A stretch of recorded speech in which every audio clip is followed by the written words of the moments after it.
Bom, gente, e aí então, para dar continuidade, para a gente entender por que é tão importante a gente cuidar da PAI do paciente, na verdade tudo isso gira em torno da PAM, eu vou explicar para vocês. Então a PAM, ela é fundamental estar bem verificada a partir de uma PAI, então eu tendo uma pressão invasiva, eu consigo um valor fidedigno de PAM, para eu conseguir, principalmente, auxiliar no cuidado de um paciente crítico, sendo ele neurológico, que era a próxima aula que eu ia dar hoje para vocês. Então, a gente vai entrar naquela aula de cardíaca e neurológico, tá? Eu vou partir para o neurológico, depois a gente trabalha o cardíaco.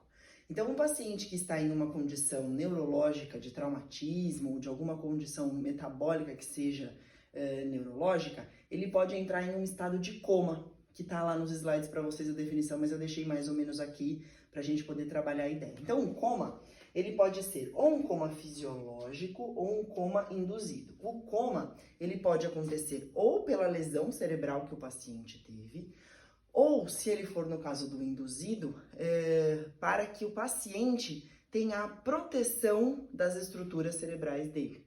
Por quê? Nós temos uma pressão que se chama pressão intracraniana, que é a pressão exercida por todas as estruturas dentro do crânio da pessoa.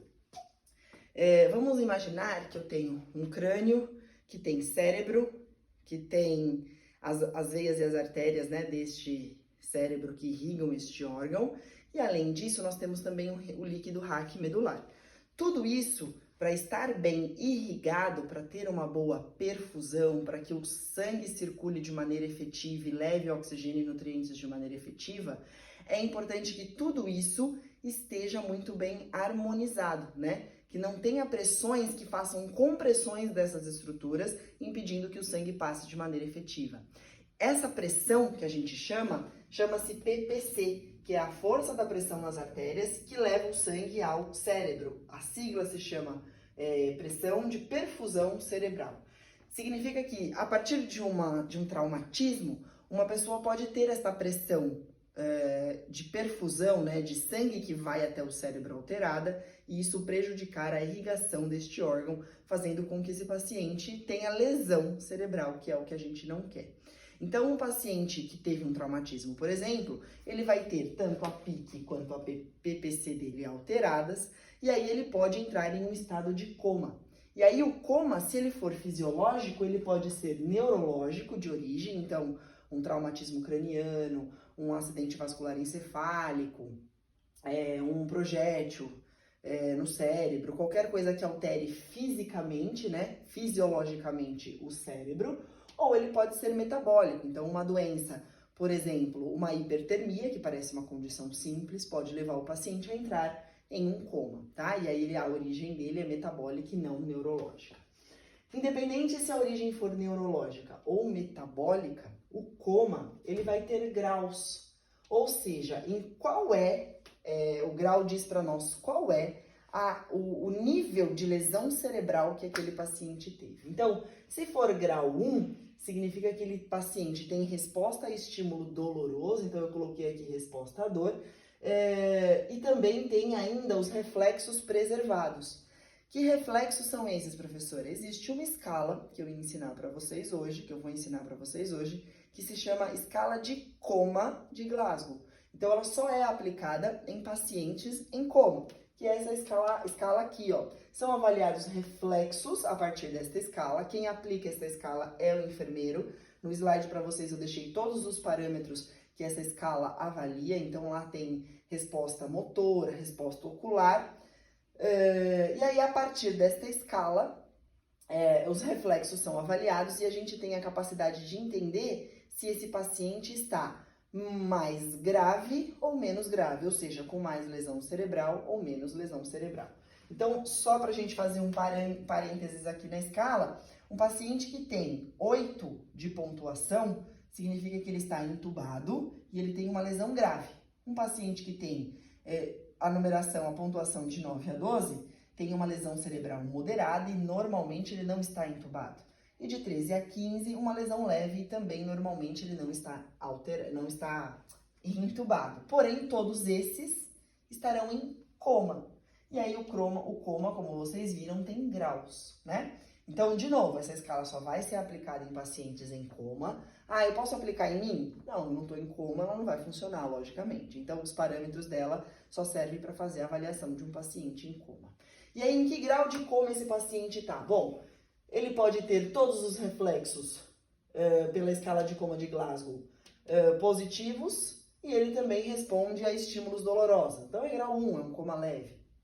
Ele não responde à dor, mas ele tem os reflexos preservados. Então, embora ele não tenha estímulo, não responda a estímulo doloroso, ele ainda tem uma lesão de moderada a leve pela escala de coma de Glasgow. Já a 3, ele não responde nem à dor, nem aos reflexos da escala. Então, ele já está provavelmente com uma lesão grave instalada em seu cérebro. É um coma de grau 3. E o coma de grau 4, ele já identifica uma morte encefálica ou morte cerebral em que não há mais condições de reversão desta condição de coma.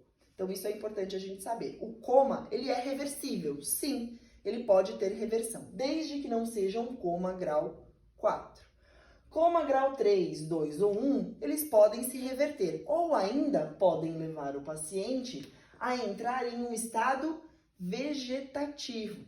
Pacientes em estado vegetativo, talvez alguém aqui já tenha visto algum, são aqueles pacientes que não falam, não se movimentam, necessitam de sondas para alimentação, sondas para eliminações, porém eles abrem os olhos e eles permanecem um tempo em vigília, mas também permanecem um tempo em sono, só que eles não têm responsividade mais.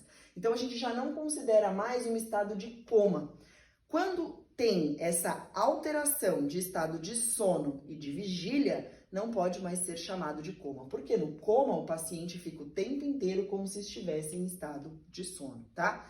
Então, se ele não regrediu, aliás, não progrediu para a cura da doença, por exemplo, mas ele está ainda naquela condição de que ele consegue alterar sono e vigília, mas não consegue se movimentar, não fala, não se alimenta, necessita de apoio para tudo, a gente pode chamar de estado vegetativo, tá?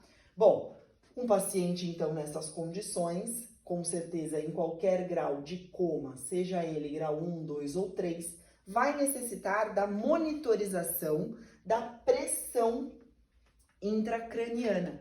Isso para a gente garantir que aquela lesão cerebral que ele tenha não aumente ou verificar qual é a progressão de melhora daquela lesão cerebral.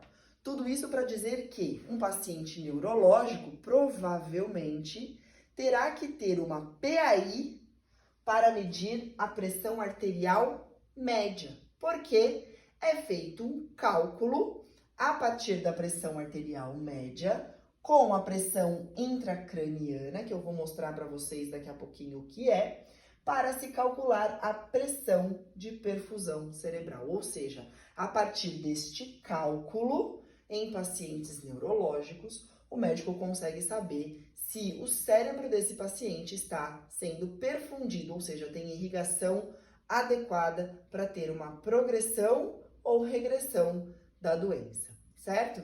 Eu vou mostrar, vou apagar isso daqui e vou colocar para vocês o que é a PIC, mas nos slides também tem.